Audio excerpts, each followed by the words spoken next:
गृहे गृहे गोपवधूक दम्वा सर्वे मिलित्वा समवाप्य योगम् पुण्यानि नामानि पठन्ति नित्यम् गोविन्द दामोदर माधवेति गोविन्द दामो। भाव से गाइए। सुखम शयान निलये निजेपि नामानि विष्णु प्रवदन्ति ते निश्चितं तन्मयतां व्रजन्ति गोविन्द दामोदर माधवेति गोविन्द दामो। श्री कृष्ण राधा गोकुलेषु गोपाल गोवर्धन नाथ विष्णु जीवेऽपि बस्वा मृतमेतदेव गोविन्द दामोदर माधवेति गोविन्द दामो। कितना प्यारा नाम है। जीवे सदैवं भज सुंदराणि नामानि कृष्णस्य मनोहराणि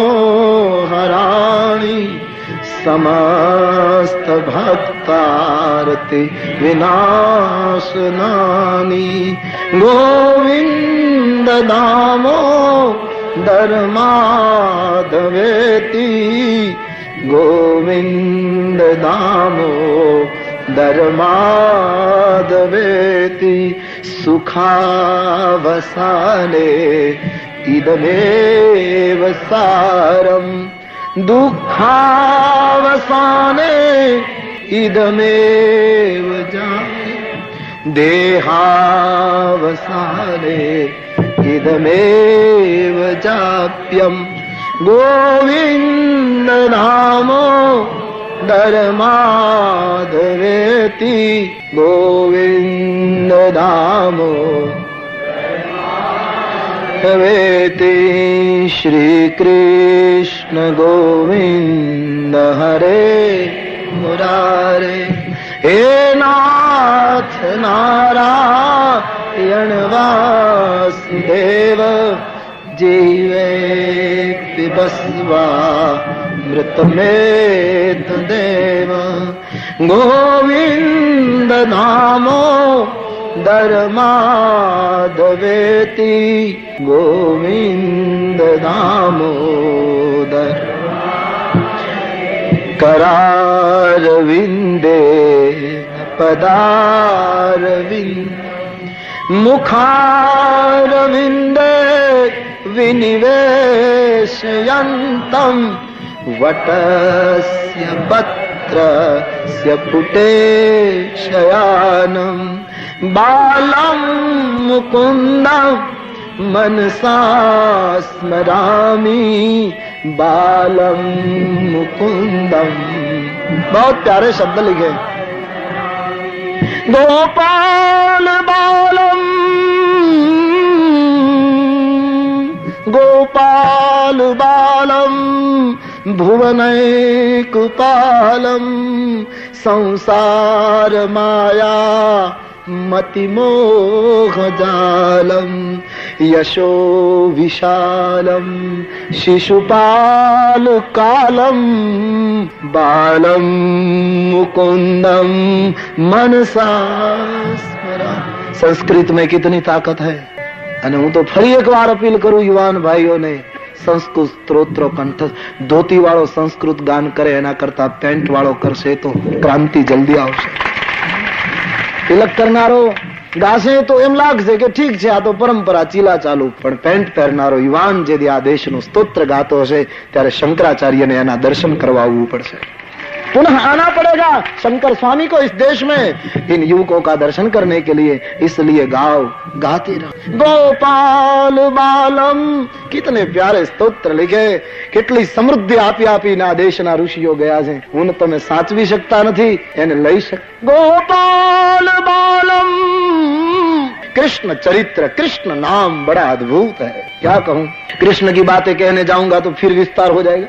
मुझे डर लगता है, 3 दिन मेरे सामने खड़े हैं अब, और अभी मैंने बालकांड पूरा किया है। ऐसी स्थिति फिर भी कृष्ण की याद छोड़ती भी नहीं। क्या उसको पकड़ना ही आता है, छोड़ना आता ही नहीं। वो नटखटी कुछ ऐसा आदमी है, जिसको पकड़ा है उसको कभी उसने छोड़ा नहीं। कृष्ण बड़ा प्यारा है, क्या कहूं। अटपटा भी है, नटखट भी है। उसके लिए जो शब्द जुड़ा जाए, जोड़ सकते हो तो कोई हर्जा नहीं। माता पिता ने जलमा पूरी, क्यों विचित्र घटना। कवि ने व्यंग किया कृष्ण पर।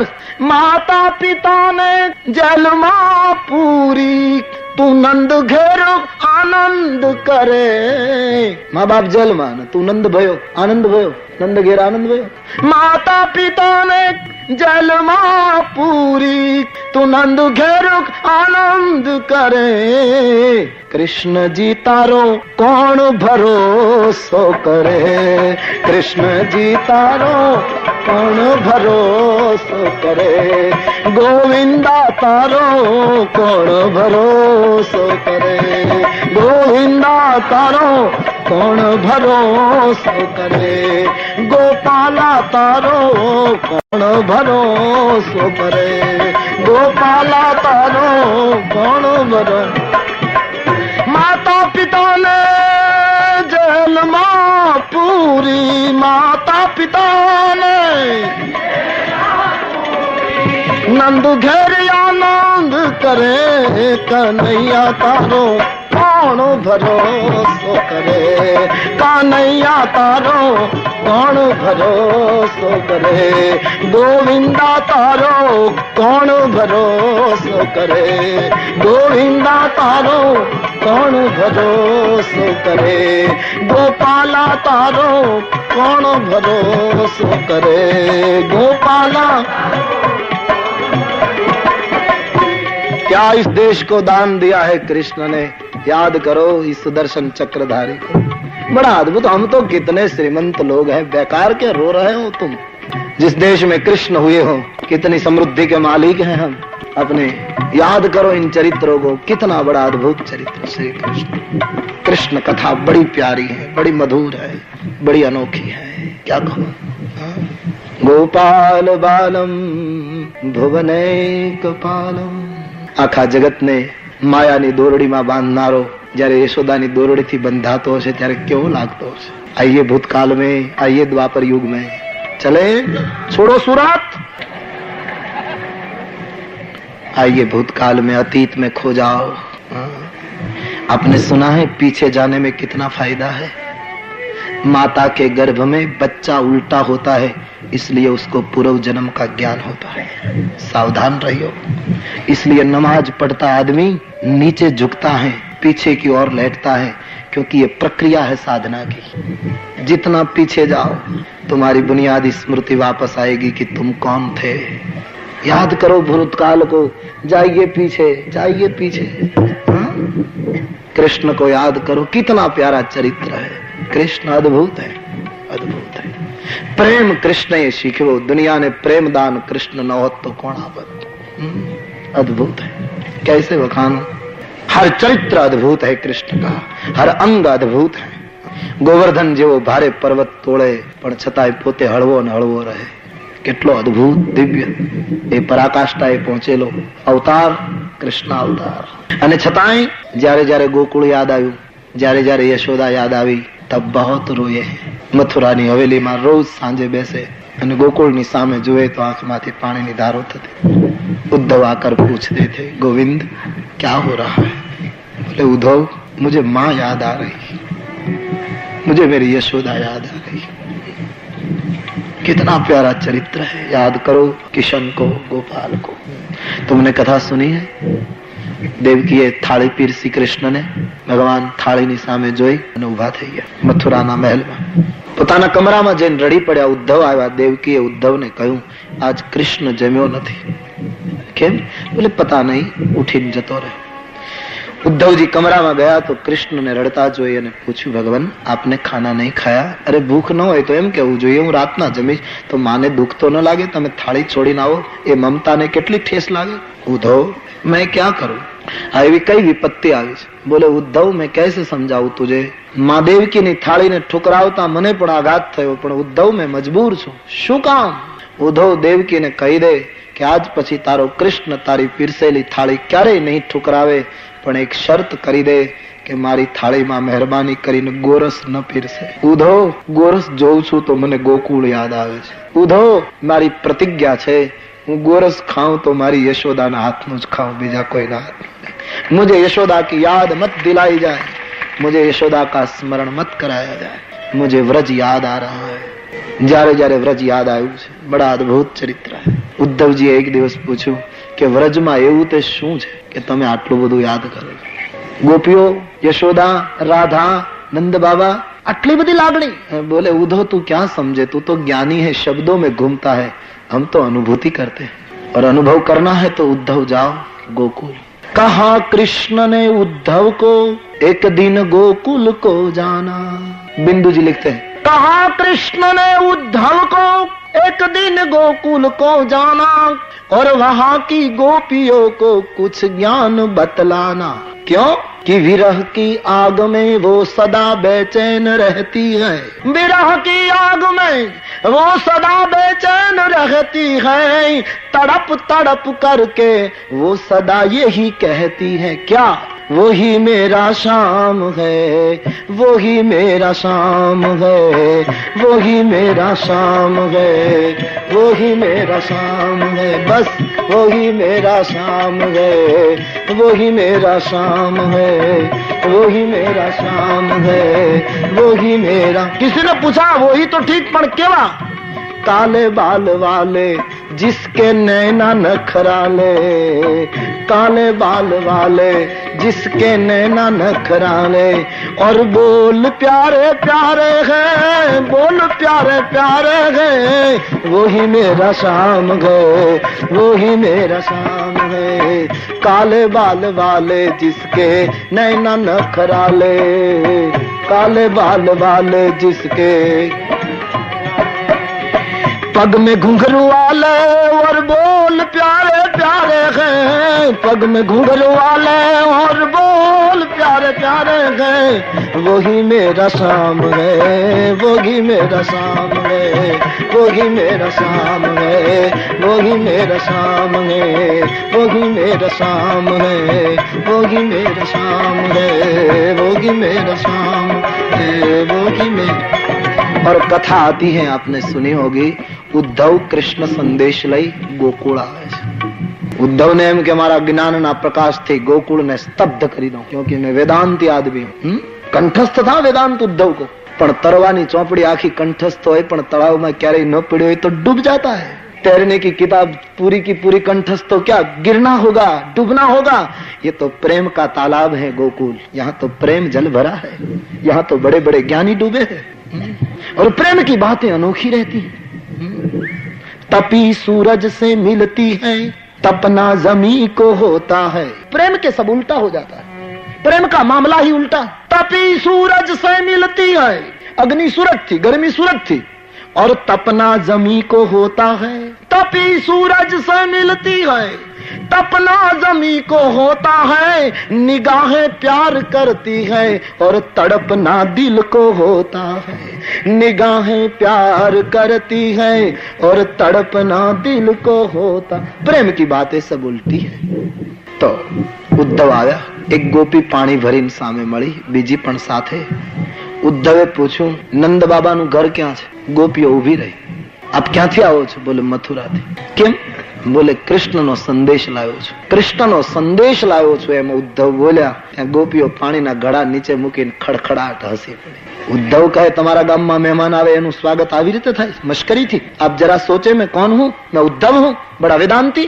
अरे कोई भी हो, लेकिन हंसी आती है, क्या करे। बहुत हंसी गोपियां। अरे उद्धव पूछे, पण आमा हसवानी शुं वात? हूँ संदेशो लाव्यो कृष्णनो।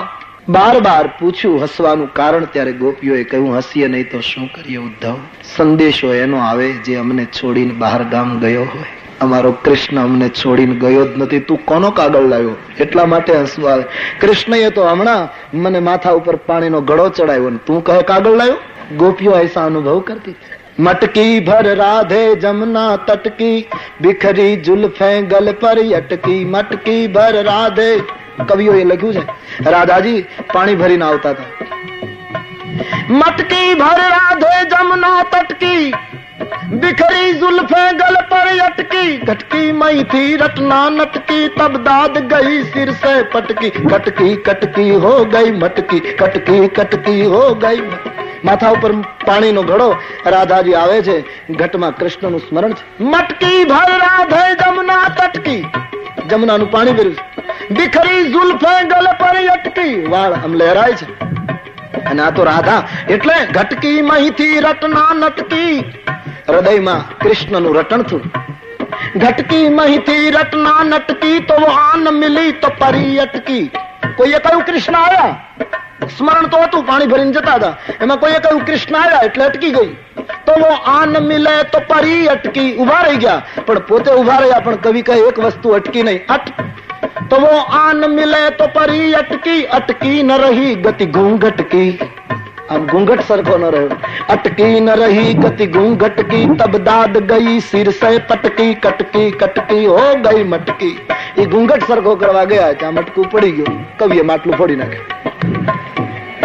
મારો કહેવાનો અર્થ, હમણાં જ કૃષ્ણએ અમને મટુકી ચડાવીને તું કોનો સંદેશ લાવ. ઉદ્ધવને પહેલો ધક્કો લાગ્યો કે હું તો ઈશ્વર વ્યાપક છે એવી વ્યાખ્યા કરું છું, પણ આ લોકો તો અનુભવ કરે છે. પછી બીજો પ્રશ્ન પૂછ્યો, ગોપિયા નંદનું ઘર ક્યાં છે? એ વખતે કહે છે ગોપીઓ રડી પડે. ઉદ્ધવ, હા બસ આ જ ફર્ક છે મથુરાવાસીઓનો. કેમ કે મથુરાવાસીને નંદનું ઘર પૂછવું પડે. બોલો હું અજાણ્યો માણસ, મને શું ખબર પડે? ઉદ્ધવ તો સુનો, આજે પાણીનો પ્રવાહ આવે છે ને, એ વરસાદનું, ઘર વપરાશનું, કે તળાવની પાળ તૂટી ગઈ હોય ને એનું પાણી નથી, તો આ પાણીને આધારે આધારે ચાલ્યા જાઓ. આ પાણી જ્યાં અટકે ત્યાં નંદનું ઘર. મતલબ એ પાણી નથી ઉદ્ધવ, યશોદાના આંસુ છે. નિશ દિન બરસત નૈન હમારે, નિશ દિન बरसत नैन. कल्पना कीजिए गोकुल कितना रोया होगा. ગોકુળના પાયા ધરબાણા છે ને, એમાં કુવાના પાણી રેડીને નથી પાયા નંખાયા, આંસુડાના પાયાથી ગોકુળની સંસ્કૃતિની ઇમારત ઉભી છે. इसलिए आज तक खड़ी है भारत वर्ष की भूमि पर. निश दिन बरसत नैन हमारे,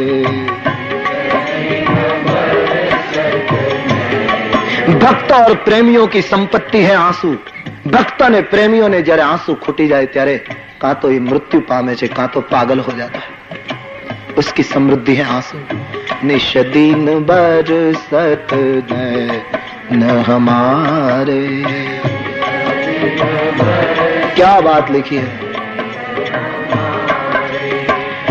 सदा रहत बारिश ऋतु हम पर, સદા રહત બારિશ. કૃષ્ણ ગયા પછી બીજી ઋતુ આવી નહીં અમારા માટે. ઉનાળો આવ્યો નહીં, શિયાળો આવ્યો નહીં, બસ એક જ ઋતુ. સદા રહત બારિશ ऋतु हम पर, સદા રહત બારિશ जब से शाम सिधारे. निश दिन बरसत नैन हमारे, निश दिन बरसत. कबीरा हंसना दूर कर तू रोने से कर प्रीत, बिन रोए कित पाइए प्रेम प्यारे मीत. रोलो रोलो, ये भक्ति का पंथ है. निश दिन बरसत नैन हमारे, निश दिन बरसत नैन. उद्धव, ये पानी आंसुડાનું વહેણ છે. इतने आंसू बहे? बोले हाँ उद्धव. ઉદ્ધવ નંદ ને ઘરે પહોંચે છે. ચાર પાય ખાટલો, નંદ બાબા બેઠા છે, યશોદાજી ઉંબરાની બાજુમાં બેઠા, શરીર સુકાઈ ગયા. કોઈ કૃષ્ણ બોલે તો રો લેતે. હર सांस પર કૃષ્ણ जुड़ा हुआ था. ક્યારેક મોરપીંછને જોઈને રડી લે, ક્યારેક કૃષ્ણની કામળી જોઈને રડી લે, ક્યારેક ગાય ચરાવવા જતી વખતે હાથમાં લાકડી હોય એ લાકડી જોઈને રડી લે. અને ત્યારે તો બહુ રડતી માં જયારે જે દોરડાથી કૃષ્ણને બાંધ્યો તો એ દોરડાને જોએ તબ તો ફૂટ ફૂટ કર રોતી थी. ઉદ્ધવજી આવે છે, બાબા નંદ સ્વાગત કરે છે. નંદ બાબા, यशोदाजी मैं उद्धव मथुरा से आया हूँ. स्वागत કર્યું, પધારે. यशोदाजी उतावड़ा बिना उद्धव ने पूछो, पहला जल्दी बताओ हमारो गोपाल केम છે? माँ तुम्हें बहुत याद कर, दोनों और प्रेम पलता है. मैथिली शरण गुप्त. प्रेम तो दोनों ओर पलेगा, मोह एक और होता है, दूसरी ओर प्रेम की दिशाएं समांतर रहती हैं. दोनों ओर प्रेम पलता है. બધી વાત કરે છે. यशोदा ने उद्धवे पूछो, माँ मारे जोऊ छे प्रेम शू कहवाय? देखिए, एक वेदांती पूछ रहा, और बात भी तो सही. वेदांती को प्रेम में क्या पता लगे, वो तो शब्द में रमेगा. और वेदांती जब प्रेमी हो जाएगा फिर तो क्या कहना, क्रांति कर देगा, वो उजागर कर देगा समाज को. यशोदाए कहूं, प्रेम हमें शू जानिए उद्धव? जो प्रेम ની અમને ખબર હોય તો કૃષ્ણના વિરહમાં અમે મરી ન ગયા હોય. પ્રેમી તો મર જાતે हैं उद्धव, हम जी रहे. ओह, પ્રેમ જો હોય ઉદ્ધવ તો સામેના છાપરામાં કૃષ્ણની ગાય બાંધી છે અને બહુ વાલી હતી, એનું નામ છે ગંગી. તું ગાયને પૂછ પ્રેમ क्या होता है. एक वेदांती को पशु के साथ मुलाकात करवाई गई, एक वेदांती को पशु के साथ मुलाकात करवाई गई, सुना है. और ગાયની પાસે જઈને ઉદ્ધવ ઉભા રહ્યા તો ગાયની આંખમાંથી આંસુડાની ધારાઓ પડે. ગાય પાણી પીતી નથી, ઘાસ ખાતી નથી. એટલે યશોદાજી કહેતા હતા, એક વાર ગોકુળ આવો, માતાજીને મોઢે થાઓ. એક વાર ગોકુળ આવો,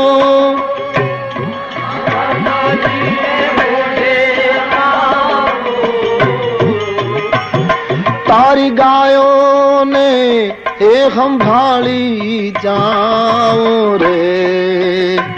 ए ओधाजी एम मारा वाला ने ए वढीने केजो रे. એને મનાવી લે જો રે. એ ઓધાજી એમ મારા વાલા ને એ વઢીને કેજો. મેણા પણ લખેલા ચિઠ્ઠીમાં ગોપીઓએ કે તમે નથી આવતા એનું કારણ અમને ખબર છે. શું?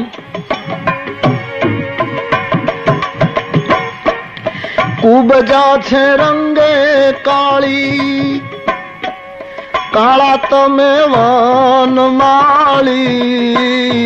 કુબજા છે રંગે કાળી, કાળા તમે વનમાળી. જોડી આવી ક્યાંય નો ભાળી રે. એ ઓધાજી એમ મારા વાલાને એ વઢીને કેજો. માને તો મનાવીને જોરે, મારા વાલાને વઢીને કેજો. પણ અંતે તો ગોપી ખરી ને, એનો વિશ્વાસ થોડો તૂટે. બહુ સરસ લાગ્યું. તમે છો ભક્તો ના તારણ, અમને એવી હૈયા ધારણ. તમે છો અમને એવી ગુણ ગાઈ ભગો ચારણ રે. એ ઓધાજી એમ મારા વાલાને એ વઢીને કેજો. માને તો મનાવી લેજો રે. મારા વાલાને એ વઢીને કેજો રે. મારા વાલાને એ વઢીને કેજો રે. એ વઢીને કેજો રે. એ વઢીને કેજો. એની ગાયને જયારે જોઈ છે પછી તો સંતો એમ કહે છે, ઉદ્ધવજી ઘણું રોકાયા છે, રાધાજીને મળવા ગયા છે ઉદ્ધવજી. અને એમ સાંભળ્યું છે, ખાસ કરકે રામકૃષ્ણ પરમહંસ કહેતે हैं, ઠાકુર કે શબ્દ હૈ કે રાધાજી કૃષ્ણનું ચિત્ર દોરતા હતા જ્યારે ઉદ્ધવજી ગયા છે. બડા સુંદર ચિત્ર બનાયા હૈ કૃષ્ણ કા રાધા ને. કૃષ્ણનું ચિત્ર રાધા દોરે પછી તો શું કહેવાય, બાત ખતમ હો ગઈ. અંતિમ પીછીનો છેલ્લો ટચ ચાલે, છેલ્લું રંગ લગાવે, બસ છેલ્લું ચિત્ર પૂરું થઈ ગયું. ઉદ્ધવ પાછળ ઉભા. ઉદ્ધવને એમ થયું કે આ ચિત્ર હમણાં બોલશે, આવું ચિત્ર બનાવ્યું. પણ ઉદ્ધવ જ્ઞાની ખરા ને, એટલે જ્ઞાની ભૂલો બહુ કાઢે. એટલે રાધાજી એ મુખ ફેરવ્યું, બોલે ઉદ્ધવ આપ? બોલે હા मैं आया हूँ. आपने बहुत सुंदर चित्र बनाया, लेकिन राधाजी माफ करियो कि उद्धव माफ करियो, हमने वसुदेव અને દેવકીનો કૃષ્ણ મંજૂર નથી, અમને તો નંદ અને યશોદાનો ગોપાલ મંજૂર છે. અને ઉદ્ધવ કૃષ્ણ એટલા બધા નિષ્ઠુર થઈ ગયા કે ગોકુળ છોડીને મા બાપના નામે ફેરવી નાખે, વ્યંગ કિયા. ઉદ્ધવ કહે રાધા ભગવાન તો વ્યાપક છે, વ્યાપકમાં મન લગાડો. રાધાએ કહ્યું ઉદ્ધવ તમને મથુરા વાળાને 5-10 મન મળ્યા લાગે છે કે એક અહીંયા લગાડો, એક અહીંયા લગાડો, અમને તો એક મન મળ્યું છે. ઉદ્ધવ સુરદાસજી કહેતે મન ન ભયે 10-20. એક હતું એ શામ સંગ ચાલ્યું ગયું, હવે ક્યાં અમારી પાસે બીજું મન છે કે લગાડે. ઘણું રોકાયા છે ઉદ્ધવ. અને વેદાંતી પ્રેમની દીક્ષા લઈ આંસુનો અનુભવ કરી અને ઉદ્ધવ જયારે વ્રજ છોડે છે, ગોકુળ છોડે છે, ત્યારે નંદ અને યશોદા એને વિદાય આપે છે. એવી કથા સાંભળી છે. યશોદાજીએ એક માટીની કુલડીમાં ગોરસ લીધું છે, ઉપર સફેદ કપડું બાંધી અને એક મોર પીંછ લીધું છે. ઉદ્ધવને આપીને કહ્યું ઉદ્ધવ અમારા કૃષ્ણને આ ગોરસ આપજે કે તારી ગરીબ માએ ગોરસ મોકલ્યું છે. ઉદ્ધવના નેત્રમાં આંસુ આવી ગયા. ઉદ્ધવ આ મોરપૂંછ પીંછ કૃષ્ણના મસ્તક ઉપર લગાડીને કહેજે તારી માતાએ આશીર્વાદ મોકલ્યા છે. ઉદ્ધવ ચૂપ હો ગયા. પણ હદ તો ત્યારે થઈ ગઈ જયારે નંદ બોલ્યા બાબા આપને કઈ કહેવું છે. લાકડીને ટેકે નંદ ઉભા છે, વૃદ્ધ અવસ્થા છે. ઉદ્ધવ મેં હૃદય સે કહેતા હા. ઉદ્ધવ કૃષ્ણને કહેજે તારા બાબાએ એમ કહ્યું છે કે તું તો મથુરાની મોટી હવેલીમાં રહે છે બેટા, બહુ માણસોની જરૂર રહેતી હશે કામ કરનારાની, તો કામ વાળાની જરૂર હોય તો મને યશોદાને બોલાવી દે. ઉદ્ધવ ઉસે કહેના અમે એનું આંગણું વાળીશું, અમે એના વાસણ માંજીશું. ઉદ્ધવ કૃષ્ણ કો કહેના हमें भूल मत जाए, उसको कहना. सांत्वना આપે છે ઉદ્ધવજી. प्रेमियों को कौन समझा पाया है इस दुनिया में? तुम जिद तो कर रहे हो, गजल है. जिसको प्रभु प्रेम के तीर लग गए हो उसको कैसे समझा सकोगे तुम? तुम जिद तो कर रहे हो, हम क्या तुम्हें सुनाए. तुम जिद तो कर रहे हो, हम क्या तुम्हें सुनाए. કોઈ માણસ પ્રેમમાં ડૂબ્યો હોય, રડતો હોય, વિરહમાં તડપતો હોય અને કોઈ આવીને એને જીદ કરીને એમ કહે ગીત ગાવ, वो कैसे गाएगा? नग में जो खो गए हैं, नग में जो खो गए उसे कैसे गुनगुनाए. तुम जिद तो कर रहे हो, हम क्या तुम्हें सुनाए. तुम बड़ी प्यारी गजल है. हम क्या तुम्हें सुनाए, तुम जिद तो कर रहे.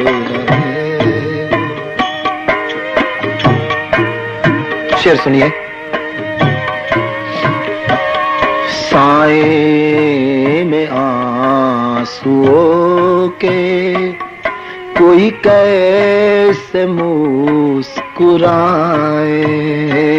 साए में आंसुओं के कोई कैसे मुस्कुराए. नजदीक आते आते हम दूर हो गए हैं. नजदीक आते आते हम दूर हो गए, हम दूर हो गए हैं.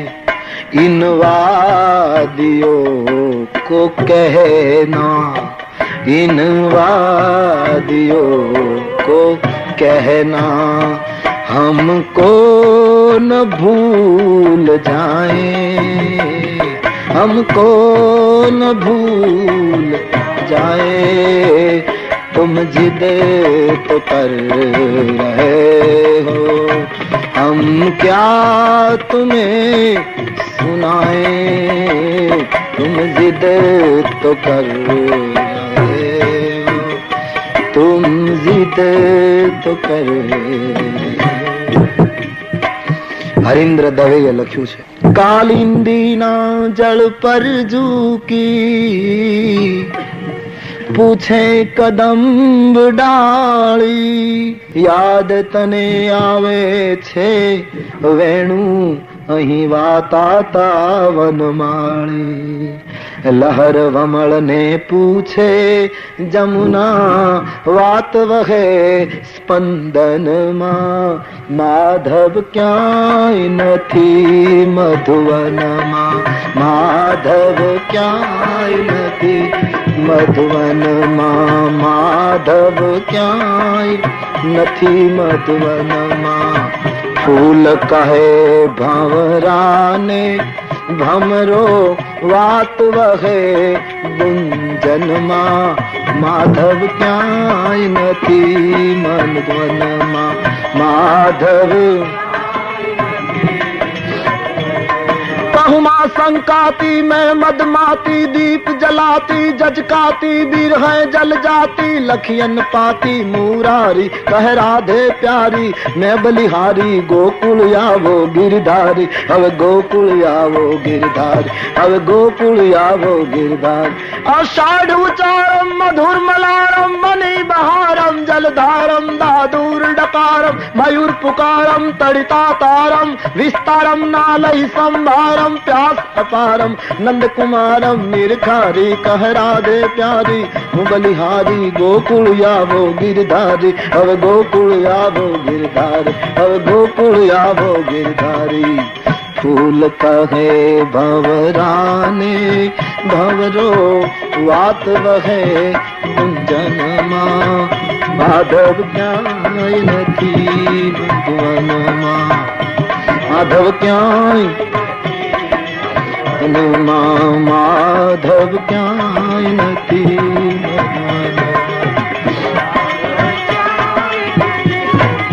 तो मेरे कहने का मतलब था, कृष्ण नाम बड़ा प्यारा है, कृष्ण कथा अद्भुत है।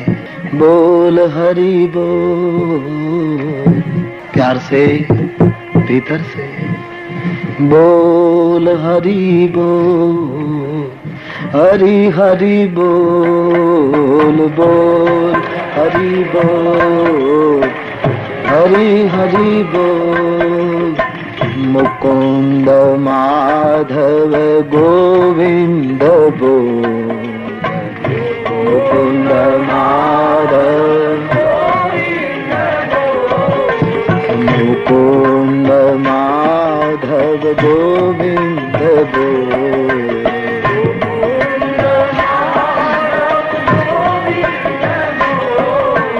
बोल हरि बोल, हरि हरि बोल,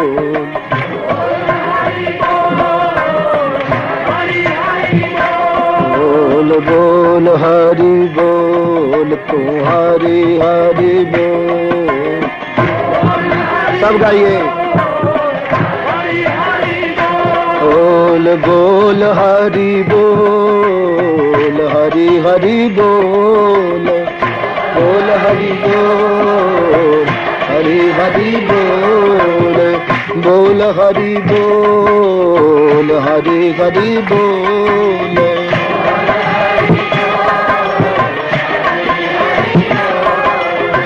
मुकुंद माधव गोविंद बोल,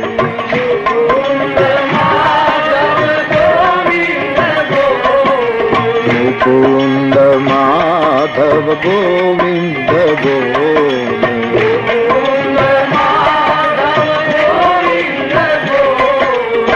बोल बोल हरि बोल, हरि हरि बोल,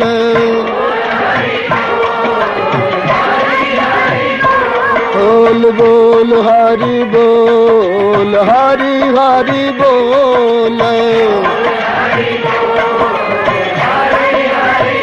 बोल बोल हरि बोल, हरि हरि बोल, बोल हरि बोल, हरि हरि बोल, बोल हरि बोल, हरि हरि बोल,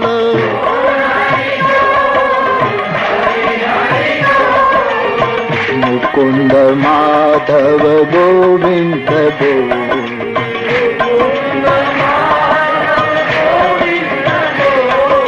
मुकुंद माधव गोविंद बोल, मुकुंद माधव बोल, हरि बोल, हरि हरि बोल,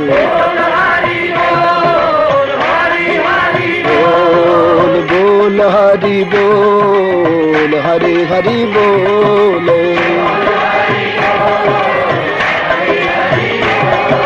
बोल हरि बोल, हरि हरि बोल,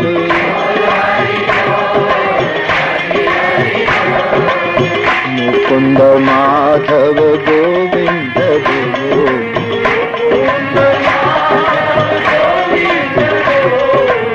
बोल हरि बोल, हरि हरि बोल,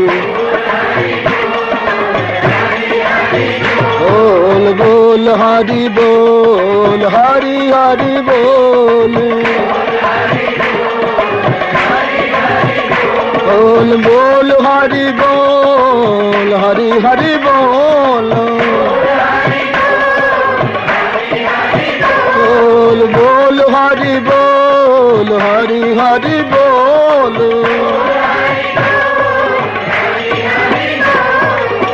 मुकुंद माधव गोविंद बोल,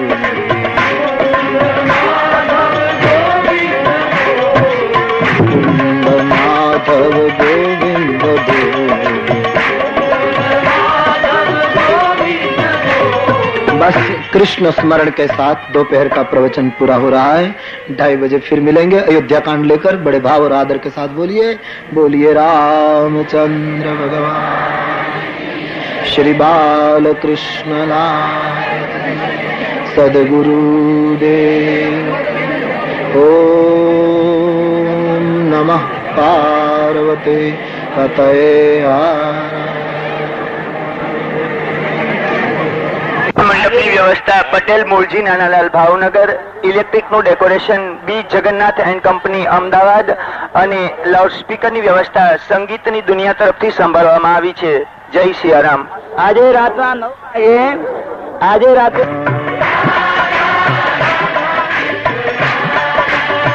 राधा राधा कृष्ण राधा, राधा राधा कृष्ण राधा, राधा कृष्ण राधा, राधा कृष्ण राधा, राधा राधा कृष्ण राधा, राधा राधा कृष्ण राधा, राधा कृष्ण राधा, राधा कृष्ण राधा, राधा राधा कृष्ण राधा, राधा राधा कृष्ण राधा, राधा राधा कृष्ण राधा।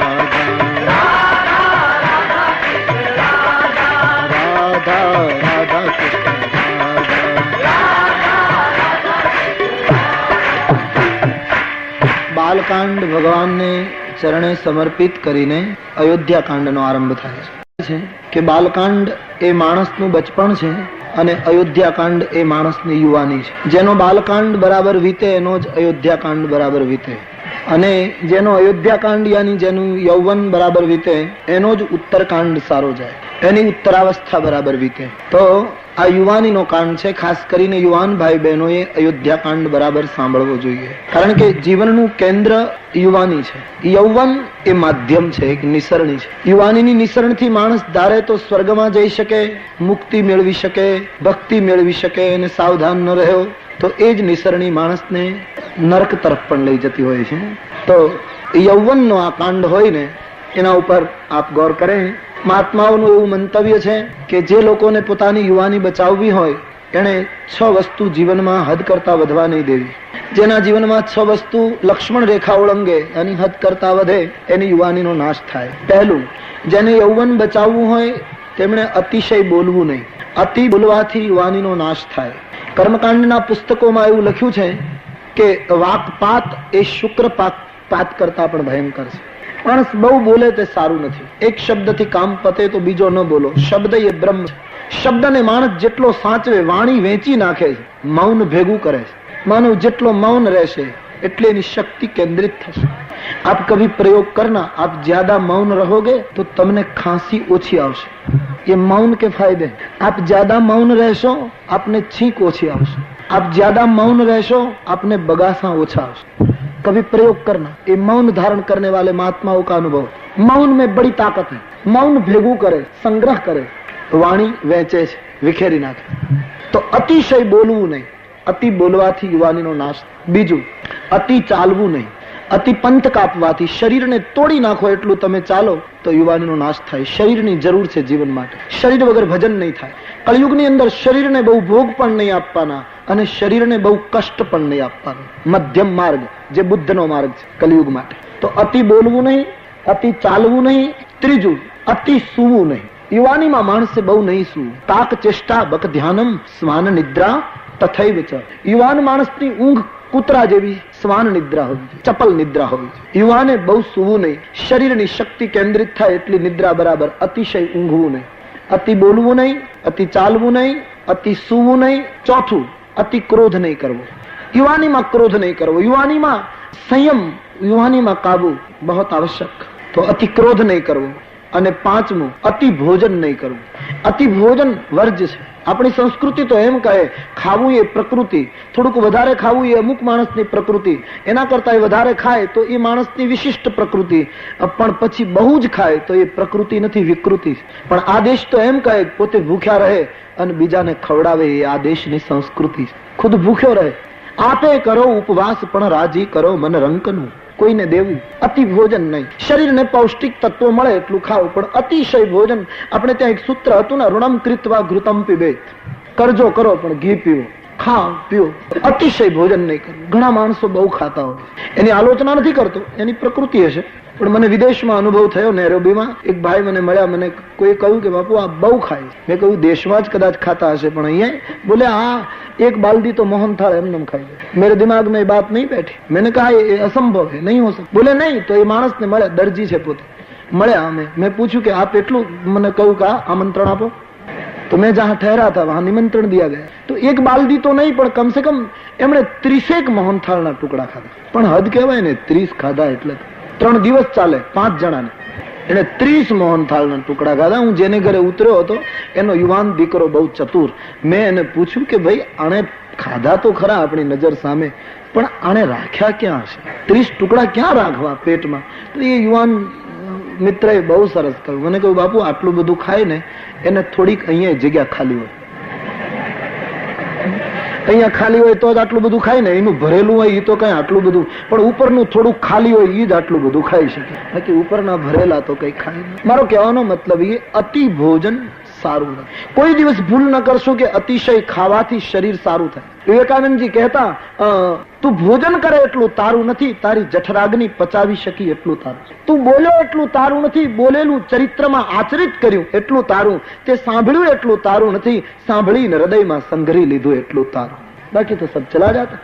અતિ બોલવું નહીં, અતિ ચાલવું નહીં, અતિ ક્રોધ કરવો નહીં, અતિ સૂવું નહીં, અતિ ભોજન નહીં. અને છઠ્ઠું, અતિ અવિષય ભોગન, વિષયાસક્તિ, સાંસારિક સુખો એમાં અતિ પડવું નહીં. આ 6 અતિરેક માંથી બચે એનો અયોધ્યા કાંડ દિવ્ય હોય. એનો અયોધ્યા કાંડ અતિ અદભુત હોય. માટે યુવાનીને बचाओ जो बनिया ने पाघड़ी न आटा मरा को जो बन काल जातू रे शेर लोल जो बनिया ने पाघड़ी न आटा मरा को जो बन काल जातू रे शेर लोल जो बनिया ने पाघड़ी न आटा मरा को जो बन काल जातू रे शेर लोल जो बनिया ने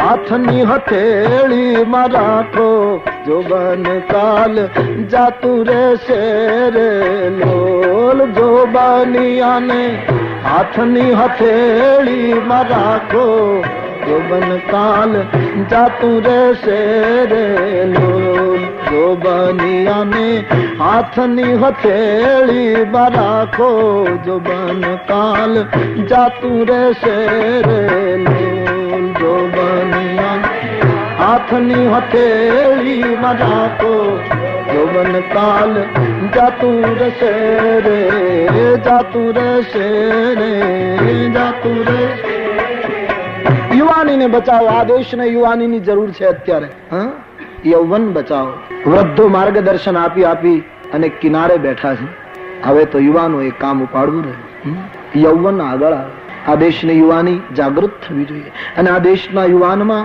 સળવળાટ જરૂર છે એને યોગ્ય માર્ગદર્શન મળવું રહે હું ઘણી વખત મારી કથાઓમાં જોઉં છું અમારી ગાડી પસાર થતી હોય તો ઘણા છોકરાઓ સિગારેટ પીતા હોય એ ફૂલવાળી ગાડી જોઈને બીડી ફેંકી દે ત્યારે મને એમ લાગે એને કોણે કહ્યું બીડી ફેંકી દેવાનું એની સ્વયં જાગૃતિ છે એને એમ થાય છે કે નહીં બીડી ન પીવાય એવું એ વખતે એને લાગે છે આવું સળવળાટ યુવાન હૈયામાં પડ્યો છે ટોળા ઊભા છે એને કોઈ યોગ્ય દિશા આપી દે જરૂર છે એવી કોઈ અસ્મિતાની અને તેથી હું ને તમે આજ એ સળવળાટ અનુભવી રહ્યા છે તો યુવાન ભાઈ બહેનોને મારી ખાસ અપીલ કે તમારી જરૂર છે આજના રાષ્ટ્રને આજની સંસ્કૃતિને આજની અસ્મિતાને યાદ કરના ભૂતકાળ કો આ દેશને તૈયાર કરવા માટે આ દેશની અસ્મિતાને ગૌરવ આપવા માટે કેટલી કેટલી કુરબાની અપાય છે उसको યાદ કરના जયારે गम्मे तेम जीवन जीवाई रहूं छे त्यारे युवान माणसों अयोध्या कांड समझे मैं शायद 1 साल पहले वर्धा गया तो वहां से पहली बार मैं गया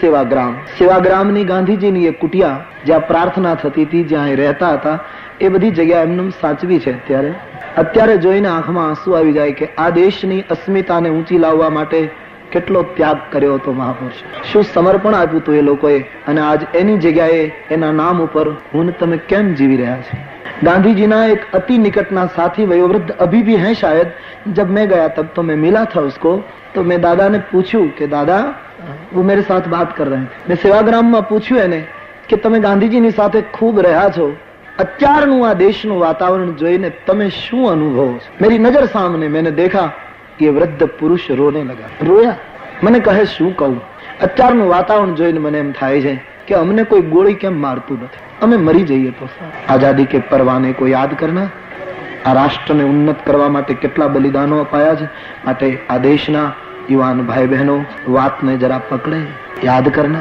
जो शहीद हुए प्रदीप जी ने बहुत अच्छी बात कही जरा याद करो कुर्बानी ऐ मेरे वतन के लोग जरा आँख में भर लो पानी जो शहीद हुए हैं उनकी जरा याद करो कुर्बानी हे मेरे वतन के लोगों जरा आँख में भर लो पानी जो शहीद हुए हैं उनकी जरा याद करो कुर्बानी।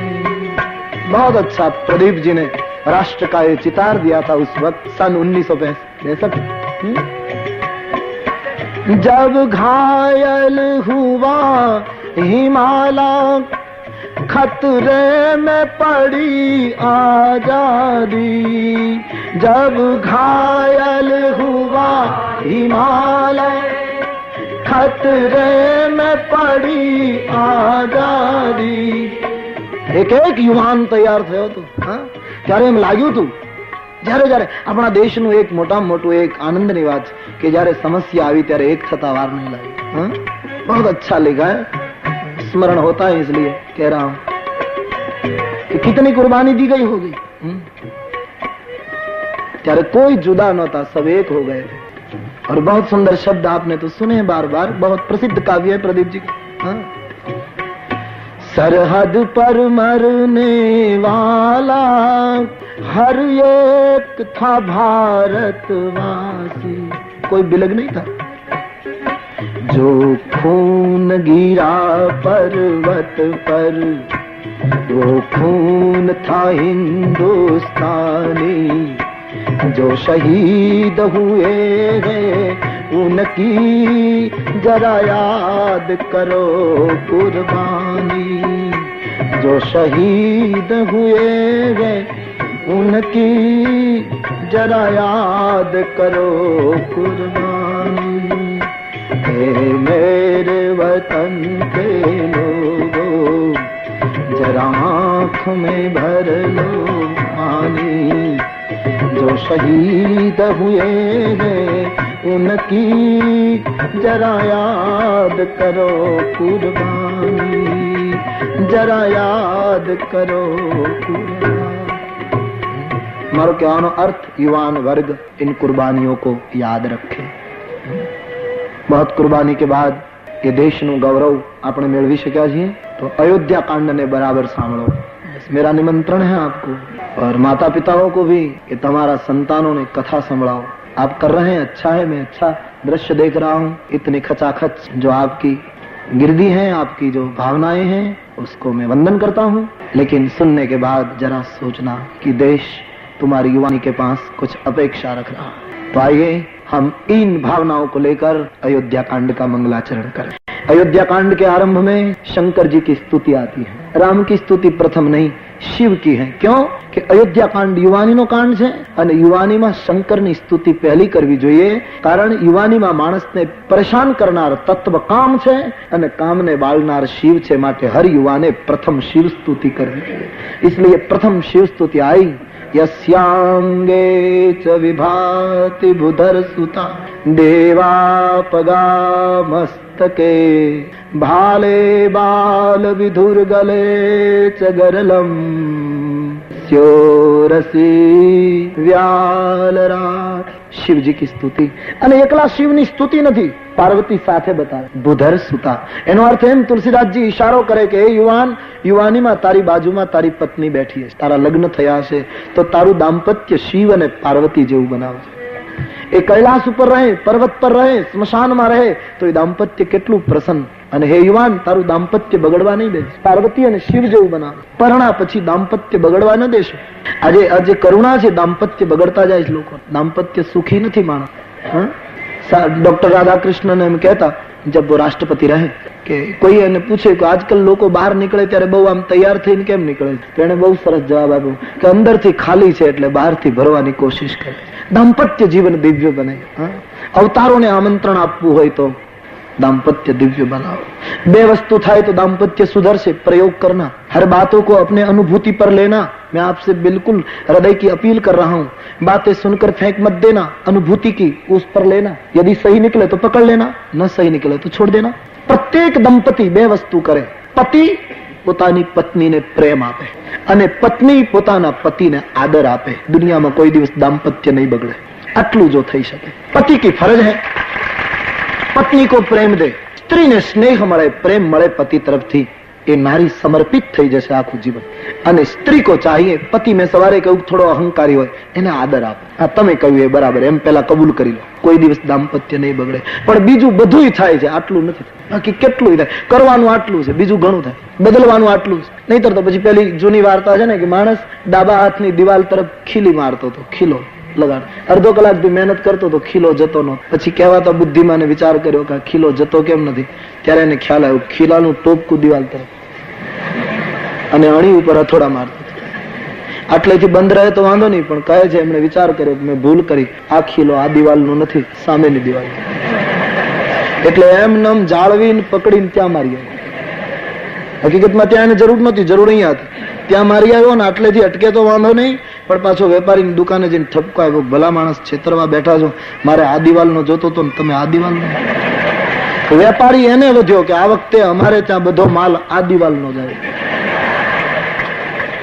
દિવાલ બદલવાની જરૂર નથી, ખીલાની અણી ફેરવવાની જરૂર છે. લોકોને દીવારે બદલ દી, પણ केवल જે जीवन एक मोड़ देना था, जीवन को इतना टर्न देना था, इतना हम नहीं कर पाए. दाम्पत्य को दिव्य बनाओ.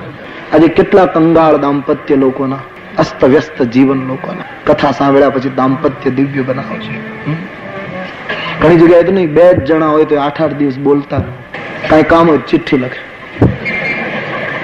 રસોઈ થાય એટલે પેલી ચિઠ્ઠી લખેલી ટેબલ ઉપર મૂકે, રસોઈ તૈયાર છે, બેસી જાઓ.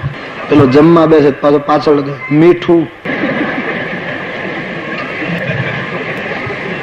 9મે દિવસે બંને જણ સવારમાં સગડી સળગાવીને તાપવા બેઠેલા, શિયાળાનો સમય. એમાં પવન આવ્યો, અગ્નિનો તણખો ઉડ્યો. બોલવાનું બંધ છે. એ અગ્નિનો તણખો ઉડ્યો એ પેલા પુરુષની ધોતીમાં પડ્યો. ધોતી સળગવા લાગી. પુરુષને ખબર નહીં, સ્ત્રીને ખબર હોય, પત્નીનો સ્વભાવ લાગણી તો હોય. હવે બોલે કેમ? એટલે તાપતા તાપતા બોલે, કોઈનું ધોતિયું સળગે એમાં આપણું શું જાય? આવા બધા નાટક કરવા પડે એના કરતા બોલવાનું શરૂ કરી દેવું છે. દાંપત્ય સુધારજો. યસ્યાંગે ચ વિભાતિ ભૂધર સુતા. જેની બાજુમાં પાર્વતી શોભે છે એવું શિવ શક્તિ જેવું તારું દાંપત્ય બનાવજે. બીજું, દેવાપગા મસ્તકે. શંકરજીની જટામાંથી ગંગા વહે છે. યુવાન યુવાનીમાં તારા મસ્તક ઉપર વિવેકની ગંગા રાખજે. શું ખાવું, શું ન ખાવું, શું પીવું, શું ન પીવું, કેમ બોલવું, કેમ ન બોલવું, આ બધો વિવેકની ગંગધારા માથા ઉપર. શંકરજીના લલાટમાં ચંદ્ર છે. હે યુવાન યુવાનીમાં તારા જીવનમાં સંયમ અને સત્યનું તેજ હોવું જોઈએ. તારું લલાટ તેજસ્વી હોવું જોઈએ. ભારતનો યુવાન તો દૈદીપ્યમાન હોવો જોઈએ. ભગવાન શંકર શરીરે ભસ્મ ચોળે છે. હે યુવાન, તું સમજ રાખજે કે આ યુવાની કાયમ રહેવાની નથી. એક વખત શરીર નાશવંત છે, ભસ્મ થશે. શંકર સર્પો વીંટે છે. યુવાન, તું આનંદ કરજે, પણ આસક્તિમાં ડૂબીશ નહીં, નહીતર સર્પની જેમ તને સુખ દંશ દેશે. આ બધા સૂત્રો યુવાન માટે કહ્યા છે. તો પ્રથમ મંત્રમાં ભગવાન શંકરની સ્તુતિ, બીજા મંત્રમાં રામજીની ચિત્તવૃત્તિની વંદના કરી છે કે ભગવાન રામજીને રાજ્ય આપવાની વાત થઈ ત્યારે પ્રસન્નતા ન આવી, વનમાં જવાનું કહ્યું ત્યારે ગ્લાની ન આવી, એવું સમાન ચિત્ત જેનું રહ્યું એવા પ્રસન્ન ચિત્ત રાઘવેન્દ્રની સ્તુતિ કરી. અને ત્રીજા મંત્રમાં શ્રી સીતારામજીની સંયુક્ત સ્તુતિ. નીલાંબુજ શ્યામલ કોમલાંગમ, નીલાંબુજ શ્યામલ કોમલાંગમ, સીતા સમારો પીતવામ ભાગમ, પાણો મહાસાયક ચારુ ચાપમ, નમામિ રામમ રઘુવંશનાથમ. શ્રી સીતારામજીની સ્તુતિ કરી અને અયોધ્યા કાંડનો આરંભ. અયોધ્યા કાંડનો પહેલો દોહો ગુરુ વંદનાનો લખ્યો, કારણ કે યુવાનીમાં કોઈ ગુરુની પણ જરૂર છે. યુવાનીમાં જ કોઈ સંતનો સહકાર લેજો. સંત એટલે લોકો સવાલ કરે, સંતનો સહકાર તો લઈએ, પણ સંત કહેવો. સંત એટલે સંતને કોઈ ગણવેશ નથી હોતો. ધ્યાન દેના, संत के लिए कोई गणवेश नहीं कि ऐसे कपड़े पहने वो संत. संतनो गणवेश, संत तो अनुभूति करावे. संतनी બીજી બધી વ્યાખ્યાઓ જ્યારે પ્રસંગ આવશે ત્યારે કહીશ, પણ અત્યારે કેવલ એટલું જ કહું કે જેની પાસે જવાથી શાંતિ મળે એનું નામ સંત. તન મન ના તાપ મિટાવે, સંત શરણે જો આવે. તન મન ના પાપ મિટાવે, સંત શરણે જો આવે. સંત એટલે શાંતિ આપે. और क्या? એના વાતાવરણમાં તમે રહો ત્યાં સુધી પ્રસન્નતાથી ભરાયેલા રહો. એના વાતાવરણમાં રહો ત્યારે તમે ન અનુભવ્યું હોય એવી અनुभूति में रहो. संत जो शांति के प्रदाता है, जो भक्ति और प्रेम के दाता है, संत. संत बड़ा प्यारा शब्द है, आजकल सस्ता हो गया है. लेकिन बड़ा प्यारा शब्द है। मैंने सुना है संस्कृत वांग्मय में संत शब्द ने विशेषण लगाड़वानी मनाई है। उसको क्या विशेषण? संत संत बस हो गया। सत शब्द को जब अनुस्वार लग जाता है, सत शब्द को जब कलश चढ़ जाता है, सत शब्द को जब बिंदी लग जाती है, तब संत हो जाता है। जिसका जीवन सत हो, सत के पथिक हो, एना ऊपर जયારે અનુસ્વાર લાગે છે ત્યારે સંત બની જાય। તો યુવાનીમાં કોઈ સંતનો સહકાર લેજો, જેની પાસે જવાથી તમારા વિચારો બદલે, તમારી દ્રષ્ટિ બદલે, તમારા મનોભાવ બદલે, તમને શાંતિ મળે એવા સંતને મળતા રહેજો। ભૂલ્યો મત। આપણે ગામડામાં લોકો વધારે સમજી શકશે કે ગામડામાં નોળિયો અને સાપ લડે, પછી સાપમાં વિષ છે, નોળિયામાં વિષ નથી। સાપ નોળિયાને કરડે, નોળિયાને વિષ ચડે, પણ નોળિયો એક એવી નોળવેલ જાણે છે વનસ્પતિ કે દોડીને નોળવેલ સૂંઘી આવે, સૂંઘી આવે એટલે એનું વિષ ઉતરી જાય। વળી પાછો સાપની સામે લડે, વળી સાપ કરડે, વિષ ચડે એટલે નોળિયો નોળવેલ વનસ્પતિને સૂંઘી આવે એટલે એનું વિષ ઉતરી જાય। આમ પરિણામી આવે કે સાપની શક્તિ ક્ષીણ થતી જાય, નોળિયો પાછો હતો એમનેમ થતો જાય, પરિણામી આવે સાપ મરી જાય, નોળિયો જીવતો રહે। એમ સંસાર સાપ છે, મારી તમારી દશા નોળિયા જેવી છે, અને સંતો આ જગતની નોળવેલો છે। માટે સમય સમયે नौलवेल सूंघ्या करजो। जारे जारे अवसर મળે, संसार का दंश लगे तो दौड़ो संत के पास, संसार जब दंश दे तो चले जाओ साधु के पास, અને ये नौलवेल ने सूंघी लो तो विष उतर्या कर। धीमे धीमे ऐसा करना, बाकी संसार तो सुखा देगा सबको। તમે નામ સાંભળ્યું છે, એક અમરવેલ આવે, વેલ का नाम है अमरवेल। ये अमरवेल નો એવો સ્વભાવ છે, એને મૂળ નથી હોતું, એ વૃક્ષના ઉપર अपने आप उठती है, વૃક્ષ ઉપર છવાઈ જાય છે અમરવેલ। એને મૂળ નથી, પછી પોષણ એ વૃક્ષના પાનમાંથી લે છે। પરિણામ એ આવે અમરવેલ લીલી રહે, વૃક્ષ સુકાઈ જાય। એમ માયા અમરવેલ છે, હું ને તમે માણસ છીએ, વૃક્ષ છીએ, મને તમને ચૂસી લે છે। માયા લીલી છમ રહે છે, માણસ જિંદગીમાં સુકાય। અને આજ સુધી કોઈ એનું મૂળ મેળવી શક્યો નહીં, क्योंकि माया का मूल नहीं। बीनु विश्वास सकल जग भूले, ज्ञान वीन गम नाही, माया मूले नहीं। माया का मूल नहीं। ये तो कृष्ण कहे अर्जुन हूँ हाथ पकड़ू तो ज तराय, हूँ हाथ पकड़ी लई लઉં तो ज बची शकाय। तो संतनो सहकार करजो, संतना संगमा रहेजो। तो प्रथम गुरु वंदना એટલા માટે કોઈ ગુરુ કોઈ સંતનો આશ્રય। શ્રી ગુરુ ચરણ સરોજ રજ, નિજ મન મુકુર સુધાર, બરનઉ રઘુબર વિમલ જશ, जो दायक फल चार। गुरुदेव नी चरण धूल थी मारा मन रूपी दर्पण ने स्वच्छ करीने गोस्वामी जी के भगवान नी कथा आगळ कहेवा जई रह्यो छुं, जे चारे पदार्थो आपनार छे। अयोध्या कांड नी पहली चौपाई। जब ते राम ब्याही घर आए,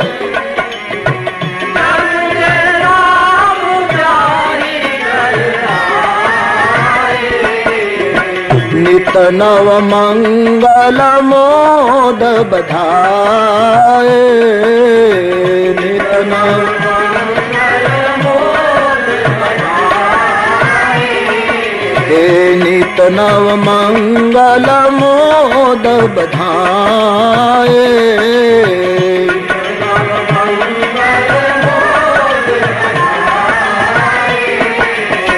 भुवन चारी दस भूधर भारी,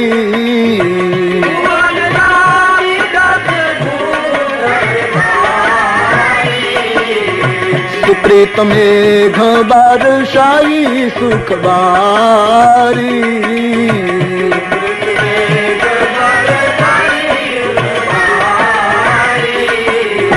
જ્યારથી રામજી પરણીને અયોધ્યા આવ્યા છે ત્યારથી અયોધ્યામાં નિત્ય નવું સુખ, નિત્ય નવું ખુશી। માનસકાર કહે રામના પરણ્યા પછી જેમ અષાઢ મહિનામાં અષાઢી વાદળાઓ ચડે અને પાણી વરસે, પણ રામ પરણીને આવ્યા પછી અયોધ્યા ઉપર પુણ્યના વાદળાઓ ચડે।